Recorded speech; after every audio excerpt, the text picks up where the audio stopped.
We're looking at some pictures that came in the last few minutes, and as you can see, European leaders, the Canadian Prime Minister, all embracing President Zelensky inside Lancaster House in the lower hall where the summit is taking place. They have showed their solidarity to the Ukrainian leader after that disastrous meeting at the Oval Office with President Donald Trump on Friday. President Zelensky traveled virtually immediately after that fell apart on Friday to London, where he was welcomed with open arms, literally, by Prime Minister Sir Keir Starmer here in London, in Downing Street, and to the cheers of many supporters who had gathered on the streets outside 10 Downing Street. And then, of course, this summit, which was in the diary for some time, part of a carefully choreographed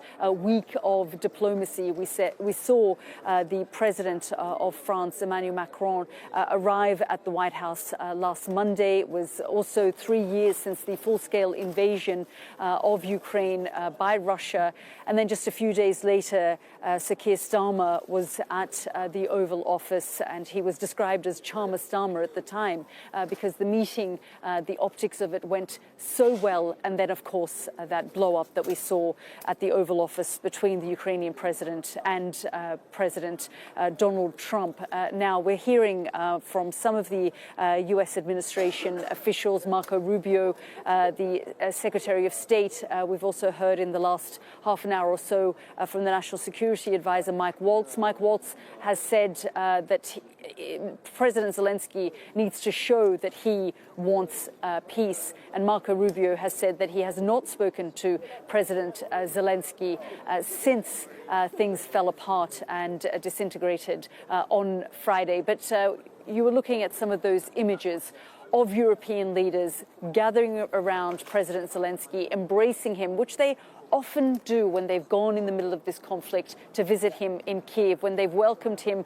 over the course of the last 3 years to European capitals. He has arrived and they have welcomed him. But it is crucial in this moment for a president that was confronted in the Oval Office. And there were calls for his resignation at the time from senators who were outraged that he had confronted Donald Trump, that this meeting had turned out the way that it had. I spoke to Ukrainians who say they were traumatized, not just from 3 years of war, but what unfolded in the Oval Office. And so President Zelensky arriving here at this summit in the last hour or so, and then inside we could see the leaders there embracing him and showing their support and solidarity for this beleaguered leader who was welcomed into European capitals as a hero for the last 3 years. But that's not how it unfolded for him on Friday at the Oval Office.